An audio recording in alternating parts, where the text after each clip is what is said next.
उत्तर भारत व बिहार राज्य का प्रचलित महापर्व छठ पूजा होती है, जबकि वहीं मध्य प्रदेश के उमरिया जिले में भी छठ का पर्व पूरे परंपरागत तरीके से मनाया गया। पर्व को श्रद्धा भक्ति पूर्वक मनाने के लिए श्रद्धालुओं की भीड़ पूरे जिले में नदी किनारे, तालाबों के किनारे इकट्ठा हुई। गौरतलब है कि पर्व के प्रथम दिन महिलाओं ने सूर्यास्त के पूर्व भगवान सूर्य को अर्घ्य देकर पूजा पाठ के साथ व्रत का शुभारंभ किया। इस दौरान बांस के बर्तन में फल, सब्जी सहित अन्य नैवेद्य छठ माता व भगवान सूर्य देव को भोग स्वरूप अर्पित किए। बताया जाता है कि छठ पूजा के दिन सूर्य देवता की पूजा अर्चना की जाती है। इस दिन भगवान सूर्य को स्नान कराकर पवित्र नदियों से अर्घ्य दिया जाता है। उसके उपरांत विशेष पूजा अर्चना की जाती है, जिससे परिवार को दीर्घायु, खुशहाली प्राप्त होती है।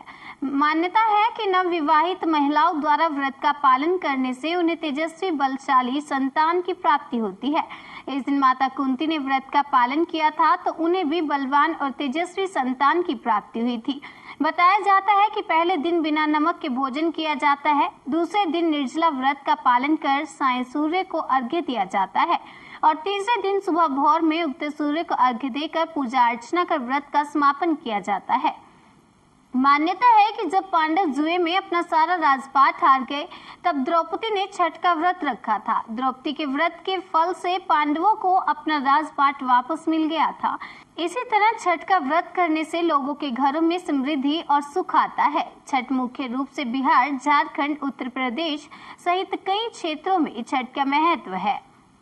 समय इंडिया 24 के लिए उमरिया से केजी पांडे की रिपोर्ट। यह पर्व संतान और पति की लंबी आयु के लिए और पुत्र के लिए मनाया जाता है। क्या क्या प्रक्रिया रहती है, क्या क्या कैसे प्रक्रिया करते हैं? इसकी प्रक्रिया यह है कि 3 दिनों से हम लोग ये व्रत को रखते हैं। पहले दिन हम लोग लौकी भात खाते हैं और दूसरे दिन हम लोग दिन भर उपवास रह करके शाम को खीर पूड़ी खाते हैं और तीसरे दिन पूरा 24 घंटे का व्रत रखते हैं। इस व्रत को करने से हमारी सभी मनोकामनाएं पूर्ण हो जाती है। इसीलिए इस व्रत का इस व्रत का करने से इसकी विशेषता है कि इसीलिए हम लोग छठ पूजा के व्रत करते हैं। और ये महीनों पहले से उत्साह भरा रहता है कि ये उत्साह भरा रहता है। सालों साल तक इसका इंतजार करते हैं और साड़ी, कपड़े, यहाँ तक कि गहने जेवर भी और फल फ्रूट गन्ने, इसकी तैयारी कम से कम महीनों पहले से करने लगते हैं। और हमारी इस व्रत को करने से हमारी सभी मनोकामनाएं पूर्ण हो जाती है। इसीलिए छठ पूजा का व्रत हम करते हैं। छठ महापर्व संतान, सुख, शरीर, मन और आत्मा की शुद्धिकरण के लिए मनाया जाता है। छठ महापर्व मनाने से संतान की प्राप्ति होती है। जिसको संतान नहीं होता संतान प्राप्त होती है। जिसका संतान रहता है उसको संतान सुखी रहती है। पुराणों में मान्यता है कि राजा चित्रसेन को संतान नहीं थी। मुनि कश्यप ने उनको यज्ञ करने के लिए कहा। यज्ञ करने के बाद उनको संतान प्राप्त हुई, लेकिन संतान वो मरी हुई संतान प्राप्त हुई।